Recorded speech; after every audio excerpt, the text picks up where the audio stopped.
Chers amis, bonjour et bienvenue sur les ondes de Salaz FM pour votre émission hebdomadaire 3 fois Saint. Et aujourd'hui, nouvelle période de l'année liturgique puisque depuis mercredi décembre, on est rentré dans le temps du carême. Temps du carême, temps de réflexion, temps de dépouillement. Nous enlève tout ça qui ne sert pas nous grand chose, ce qui éloigne nous surtout de Dieu. Et donc nous rouvre notre cœur, notre âme à la parole de Dieu.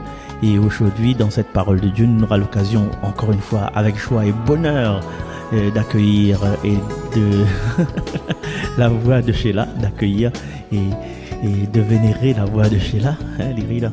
Et puis, en seconde partie de cette émission, nous aurons la chance d'écouter mon père, le père Laco. Père Laco déjà là, faut qu'arriver. Ah, il est là, il est en pleine réflexion. Fais-moi un petit signe, fais-moi un pouce. Oui, le père Laco va réfléchir, va aider nous à réfléchir dessus cette lecture du livre de la Genèse. Mais nous allons faire le chemin inverse. Donc, du coup, nous allons commencer par la lettre de Saint Paul, l'apôtre aux Romains, avec la voix de Sheila. Bonjour, lecture de la lettre de Saint Paul, apôtre aux Romains.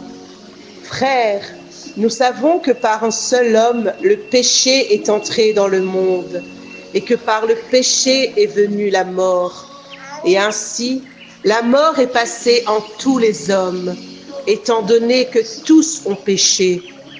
Si en effet, à cause d'un seul homme, par la faute d'un seul, la mort a établi son règne, combien plus à cause de Jésus-Christ et de lui seul régneront-ils dans la vie, ceux qui reçoivent en abondance le don de la grâce qui les rend justes. Bref, de même que la faute commise par un seul a conduit tous les hommes à la condamnation, de même, l'accomplissement de la justice par un seul a conduit tous les hommes à la justification qui donne la vie. En effet, de même que par la désobéissance d'un seul être humain, la multitude a été rendue pécheresse, de même par l'obéissance d'un seul, la multitude sera-t-elle rendue juste? Parole du Seigneur, soyez tous bénis. Merci Sheila, sois bénie aussi et merci pour comment il dit ça, l'habillage, le fond musical de cette louange. Aujourd'hui, premier dimanche du carême de cette année A, dans la seconde lecture, nous parle de ce Jésus qui remet tout en ordre. Parce que Adam l'a péché et Saint Paul il dit à nous aujourd'hui que, il dit comme ça, si vous voulez, un seul, il écrit ainsi, en effet, à cause d'un seul homme, par la faute d'un seul, la mort a établi son règne. Adam, par rapport à Adam, le péché est rentré dans le monde, et la mort aussi l'a rentré en même temps, mais par un seul homme, le Christ, la grâce et la vie sont données à tous. En résumé, si nous résumons la situation, Adam, il rouvre la porte au désordre et Jésus, il vient range la maison. Alors imagine une famille, dans la famille là, il renverse le pot de confiture de goyavier dans la cuisine. Alors que même si il peut verser le pot, bien un pot de miel, miel litchi. Alors à terre il colle, la famille y arrive, le chien il marche dedans et tout le monde y en profite involontairement. Eh bien, Adam, il était un peu ça. Il a renverse la confiture spirituelle sur toute l'humanité. Et nous, descendants d'Adam, depuis le jour-là, nous marchons dedans. Et Saint Paul, ici, il parle à nous de cette théologie que peut-être nous connaît, ou peut-être l'a fait oublier depuis notre banc catéchiste. Il appelle ça le péché originel. Les pas nous que les coupables, personnellement, d'avoir mangé le fruit défendu, mais nous hérite d'un monde blessé. Et ce monde blessé-là, les tendu vers l'égoïsme, notre difficulté à aimer gratuitement et l'envie de râler quand quelqu'un il prend notre place si parking ou bien quelqu'un passe juste devant nous avec notre chariot course dans le magasin super marcher, hyper marcher, et tout ça qui nous fait supérette. La nature humaine les blessée, mais la nature humaine n'est pas détruite. Parce que, bon Dieu, il abandonne pas nous dans cette cuisine où ça a été le lino ou bien carpette, il colle. Que ça lui fait, il y envoie son fils. Et Jésus y arrive. Il vient pas avec un chiffon, non. Il vient avec la grâce. Il vient avec la justification. Il vient avec la miséricorde. Et il vient surtout avec une nouvelle humanité. Et Paul lui oppose les deux figures théologiques. Il y a Adam, qui est la tête de l'humanité ancienne et que est marquée par la désobéissance. Après, il y a le Christ. Et c'est pour ça qu'on dit le Christ, c'est le nouvel Adam. Il inaugure une humanité réconciliée avec Dieu. Si Adam l'a dit comment? Je fais ma volonté. Le Christ, il dit, Père, que ta volonté soit faite. Alors, quand un monde, il coupe à nous la route, notre vieux réflexe adamique, il dit comme ça, ou pas clair quoi, que ça fait là? Mais la grâce du Christ, il murmure, respire, gars, où va arriver là-bas quand même, affole pas. Alors, il y a notre exemple simple, hein? Quand on a un collègue, il prend les honneurs d'un travail que c'est où l'a fait un travail et où absent à où un instant et le responsable il dit embrasse ça où l'a fait un bon petit travail là mais à où n'est pas là où et Adam il dit comme ça attends le prochain réunion attends ma rentrer un coup de autres côtes là il a pas fait travail là mais le Christ il invite à nous à une justice plus grande. C'est la justice du cœur libre. Et Paul dit comme ça pour souligner ça, là où le péché a abondé, la grâce a surabondé. Mamaï, Dieu il répond pas au péché par une petite correction, mais par un déluge de grâce. C'est comme si un monde te verse un verre de l'eau et que Dieu te réponde avec une pluie, un cyclone doux, hein, qui nettoie tout. Et voilà la bonne nouvelle eucharistique, humoristique aussi, si vous voulez, de ce passage, c'est que si Adam la transmet à nous des problèmes sans demander à nous notre avis, eh bien, le Christ, il transmet à nous le salut gratuitement. Et ça, c'est sans condition préalable. Pas besoin de garder tes dossiers pour garder si on mérite pas. Nous héritons du problème sans avoir choisi le problème. Mais nous reçoit aussi la solution. Et ça, gratuitement, avec grâce. Alors, frères et sœurs, semaine-là, quand notre patience sera testée, oublie pas. Est-ce que m'y réagit comme un descendant d'Adam, ou bien est-ce que m'y réagit comme frère ou comme sœur de Jésus-Christ? Hein? Ça, il faut nous profiter quand même. Nous, comme Daniel Koula dit dans les lectures, ou choisit la mort ou bien choisit la vie, ou choisit le feu ou bien choisit l'eau. Voilà. Et si nous glissons encore dans le confiture ou bien le miel glissant du péché, pas besoin de nous affoler parce que nous connaissons que la miséricorde de Dieu n'a toujours son serpillière que les prés et son seau de l'eau avec le produit qui va bien dedans. Amen.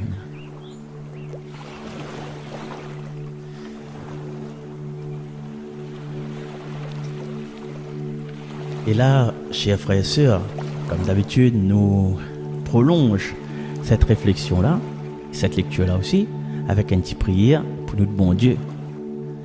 Seigneur, notre bon Dieu, nous reconnaissons humblement que depuis Adam, nous avons un talent incroyable pour choisir exactement ce qu'il ne faut pas faire. Ou dit patience. Et nous répondons tout de suite, ou dit pardon, et nous nous répondons nawa talea, ou dit confiance, et nous répondons inquiétude, tracas, contrariété garantie. Merci pourtant d'avoir envoyé le Christ, nouvel Adam, pour réparer ce qui abîme à nous si facilement. Quand notre vieux cœur y énerve dans les embouteillages, quand notre orgueil il flamme, il réveille comme un volcan à la moindre critique, quand notre charité il prend congé sans prévenir, rappelle à nous qu'aux grâces les plus forts que notre bande rechute. Donne à nous la grâce de rire de nos faiblesses, sans jamais oublier ou de miséricorde. Donne à nous la grâce de tomber moins souvent et relève à nous plus vite. Et surtout, Seigneur, apprends à nous à vivre en enfant de la grâce, plutôt qu'en héritier de la catastrophe d'Adam. Parce que nous connaissons l'affaire, nous. Si nous dit que le péché l'est têtu, mais nous connaissons que haute miséricorde l'est encore plus têtu. Amen.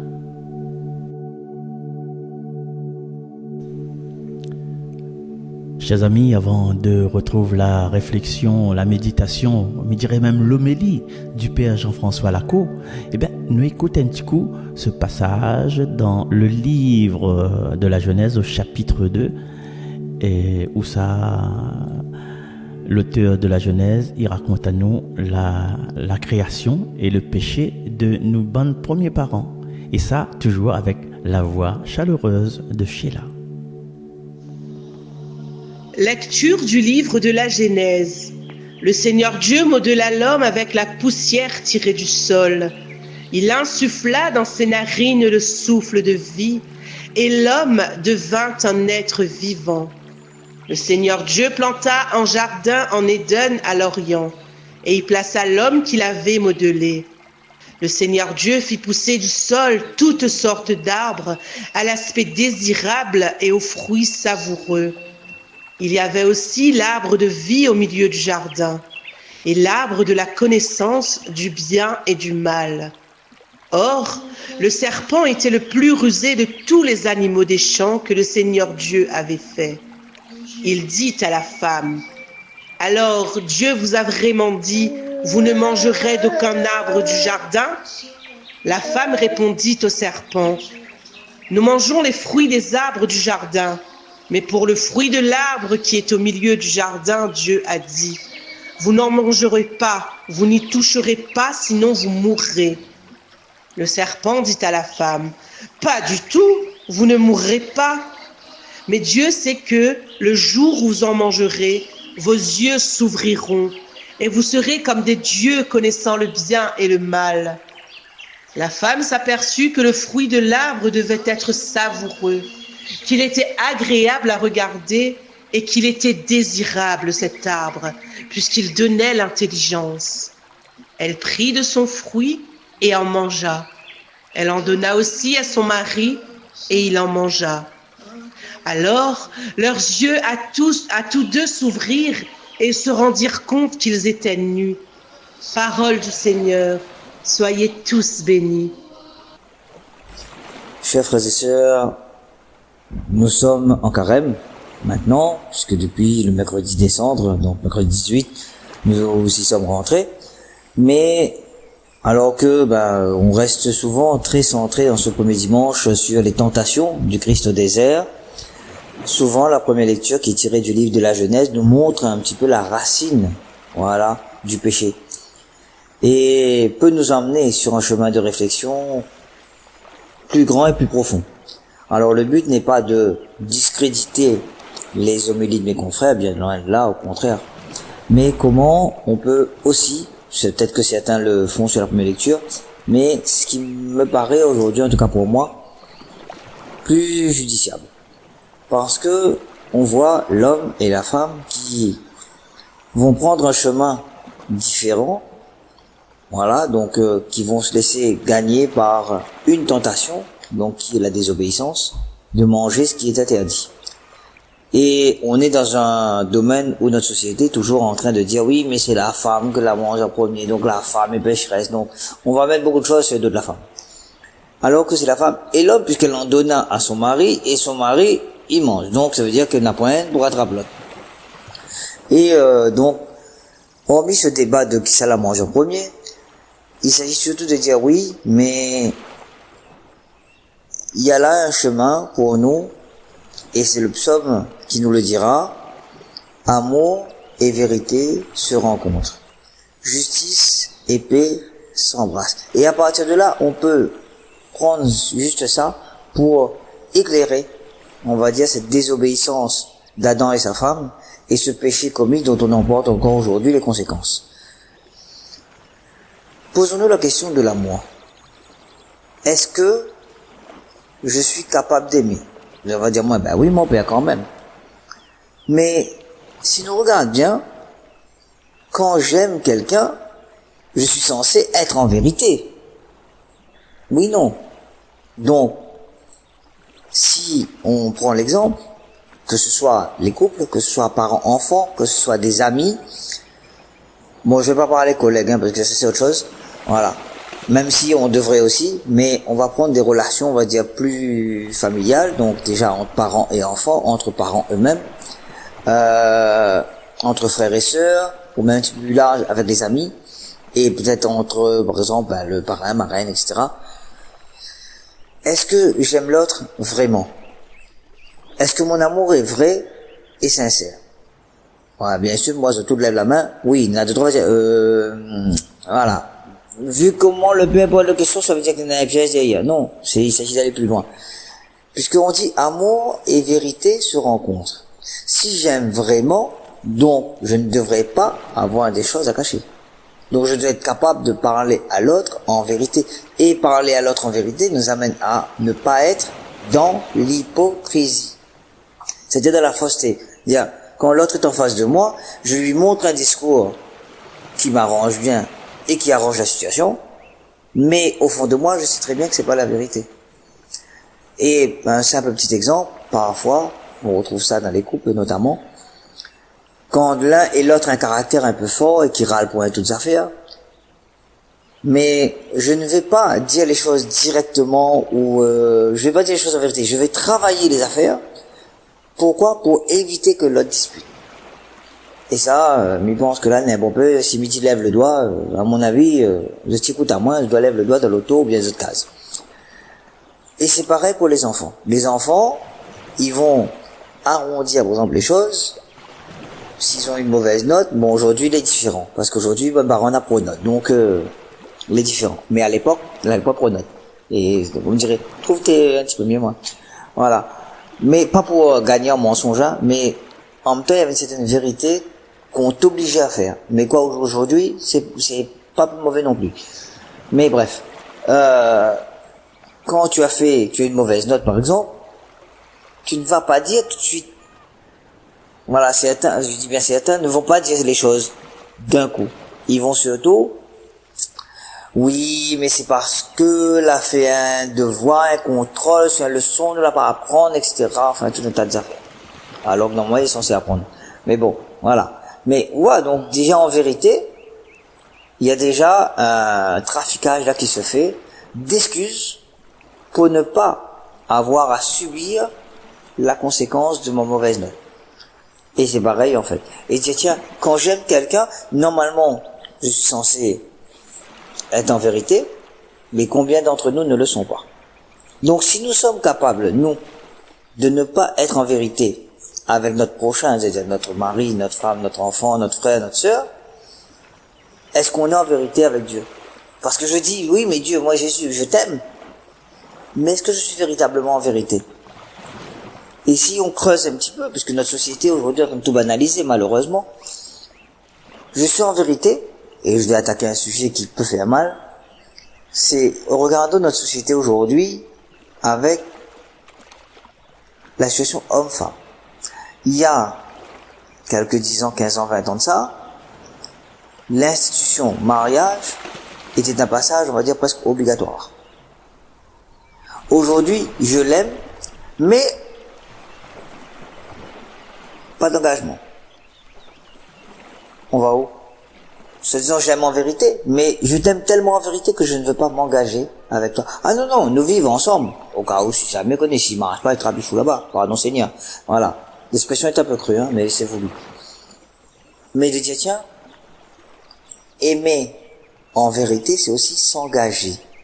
Et quand on regarde Dieu dans l'histoire avec le peuple d'Israël, déjà avec Adam et sa femme, donc Ève qui deviendra Ève par la suite, donc avec le premier couple humain, Dieu s'engage parce que Dieu aime Adam et Ève.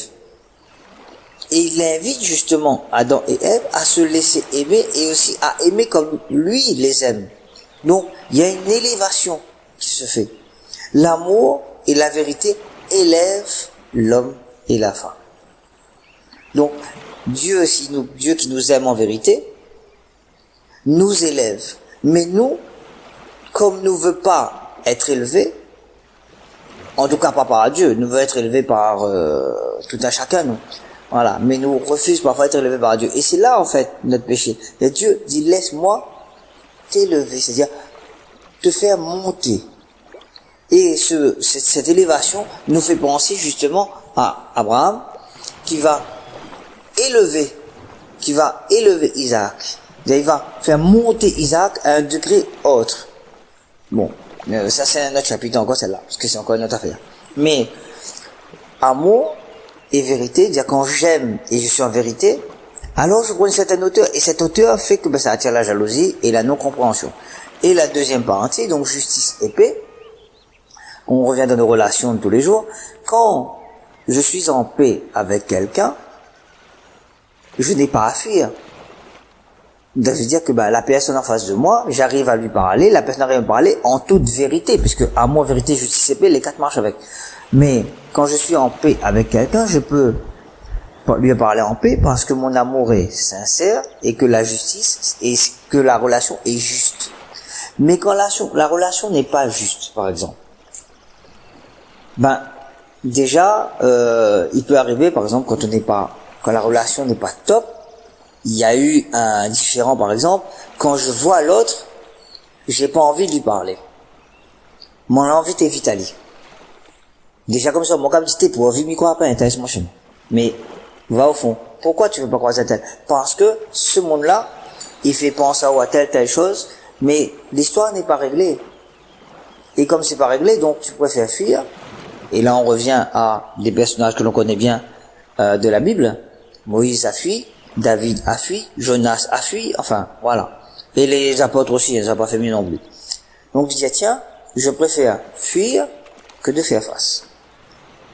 Donc, peut-être là, ce carême-là, c'est peut-être des piliers pour nous sur l'amour, sur la vérité, sur la paix, et pas la paix à la manière du monde, comme le dit Jésus, parce que la paix à la manière du monde, c'est oui, bon, nous check des coups, frérot, les bons, écoute, excuse à moi, dernier coup, les bons, ça même là. Mais, au fond, m'excuse, allez, oui, mais alors, oui, on revient, peut-être l'occasion me sera donnée de refaire un petit topo sur le pardon et l'oubli. Voilà, pardonner ne veut pas dire oublier. Mais, je t'ai dit, oui, comme ça, oui, excusez, d'accord. Mais est-ce que le travail intérieur s'est fait? Peut-être pas. Parce qu'il y a toujours cet ajustement, voilà, à faire. Donc, peut-être que durant ce carême, on peut demander la grâce au Seigneur de travailler sur notre façon d'aimer, sur la vérité qu'on doit faire, que ce soit envers nos parents, envers les enfants, envers les frères et sœurs, envers nos amis, envers des personnes que l'on aime vraiment. Là, il y a peut-être des vérités, qu'on doit aussi mettre au clair pour pouvoir nous-mêmes être en paix et aussi amener l'autre à être en paix. Parce que l'autre a compris qu'il y a quelque chose qui va pas. Mais l'autre aussi, et on entraîne l'autre au péché. Le Christ nous dit qu'on ne soit pas objet de scandale. Il dit, si moi je joue à l'hypocrite, l'autre peut jouer à l'hypocrite avec moi. Donc si moi je pêche, donc j'amène à l'autre à faire la même chose que moi. Donc je suis le moteur d'un péché. Donc c'est pas bon. Donc, à nous aujourd'hui de dire, tiens, dans ce carême-là, donc apprendre à aimer, à être en vérité, pour que notre relation soit ajustée. Donc il y a des ambiguïtés parfois qu'il faut enlever, il y a des non-dits qu'il va falloir mettre sur le tapis, une certaine vérité, ajustement. Par exemple, on a, je prends juste pour illustrer, amitié garçon-fille. Voilà. Donc je vais prendre celle-là, parce qu'après il y a des amitiés garçon-fille, enfin, voilà, bref. Voilà, amitié garçon-fille, où ça va jusqu'à un certain moment, mais d'un côté et parfois de l'autre, parfois les deux, il y a un sentiment d'attirance qui arrive et c'est pas dit. Donc la relation n'est pas ajustée. Ça va parfois dans des petites plaisanteries. Oui, même plaisante, voilà. Mais comme dit le dicton, dans des toutes plaisanteries, il y a une part de vérité. Donc, est-ce que la plaisanterie que tu amènes à ce moment-là, c'est aussi une manière de dire, tiens, l'ami, il largue l'information, vous me laissez faire comprendre, ou bien c'est vraiment une plaisanterie? Donc voilà, juste pour illustrer ça. Donc la relation n'est pas ajustée à ce moment-là. D'un côté, j'ai une attirance, mais je vois que l'autre ne l'est pas. Mais j'essaie de faire comprendre à l'autre que, amitié, oui. Et je peux prendre un exemple, puisque avec des parents parlaient de ça justement, que, les enfants avaient ce souci-là. Parce que, il y avait attirance, mais en même temps, ils savaient plus trop, donc, voilà, perdu. Donc, beaucoup de parents se posent la question comment accompagner leur ado, notamment, dans ces situations-là. Amitié, oui, mais on détecte qu'il y a plus que de l'amitié, mais voilà. Parce que, pour illustrer encore, il y avait, oui, mais tu es comme un frère ou tu es comme une sœur pour moi. Sauf que, celui qui était censé être le frère ne voulait plus être le frère. Celui qui était la petite sœur ne voulait plus être considéré comme la petite sœur, voulait plus. Mais ça, c'est pas dit, c'est pas ajusté, et ça amène parfois des relations, on va dire fausses et légèrement hypocrisées, on va dire ça. Il y a un comment il vient de sortir là. Il n'existe pas dans le dictionnaire. Donc il y a de l'hypocrisie derrière. Voilà. Donc, pas méchant, mais en fait il y a une fausseté. Voilà. Pour être plus juste. Alors, peut-être que, pour conclure, voilà un travail une piste de réflexion cette semaine. Je dis, Seigneur, montre-moi dans ma manière d'aimer quels sont dans mes relations, où est-ce que je ne suis pas en vérité. Alors, si je ne suis pas en vérité, c'est peut-être parce que j'ai peur, parce que je doute, mais ça montre bien qu'il y a un malaise quelque part. Donc, montre-moi où est la vérité, où il n'y a pas de vérité, justement. Montre-moi mes relations qui ne sont pas ajustées. Il faut que je clarifie. Seigneur, si mon cœur est agité et qu'il n'y a pas de paix face à certaines situations, face à certaines personnes, etc., Seigneur, montre-le-moi. Voilà. Pour que je puisse, avec ton amour, ta grâce et ta force, corriger tout ça. Ça va pas se faire en une semaine, rassure aux autres. Mais ça va prendre peut-être plus de temps, mais au moins, d'être en vérité à ce moment-là, devant Dieu, et ça va peut-être nous aider à vivre ce sacrement qui va arriver dans le carême après, le sacrement de réconciliation, c'est-à-dire la confession. Donc déjà, tiens, commencez dès maintenant à préparer ça pour une meilleure liberté du cœur et de la vie devant Dieu. Alors que je souhaite à chacun, de pouvoir creuser, mais aussi de pouvoir faire un pas de plus, sur ce chemin de carême. C'est les premiers pas. Comme on dit, il n'y a que le premier pas qui compte. Donc peut-être, une piste pour chacun. Seigneur, montre-nous, ce qui n'est pas ajusté. Montre-nous là où il n'y a pas de vérité, là où il n'y a pas de paix. Pour que, je puisse, reconnaître que dans ma relation avec toi, je ne suis peut-être pas en vérité totalement, aussi. Que je ne suis pas ajusté, puisque je ne respecte pas forcément ton commandement. Donc, je suis un peu comme Adam et sa femme au jardin. Je suis peut-être sur un chemin de désobéissance et de business qu'autre chose. Et montre-moi, dans ma relation avec toi, où il n'y a pas un véritable amour vrai, juste, et que cet amour, normalement, est censé me donner la paix, mais face à l'amour que toi tu me donnes et au sacrifice de la croix, à ton fils, je n'ai toujours pas la paix. Donc Seigneur, peut-être montre-moi aussi également comment faire pour mieux avancer et faire un pas de plus sur ce chemin de carême. Faire ses premiers pas, sur ce chemin de carême. Alors à chacun et à chacune d'entre vous, bonne prière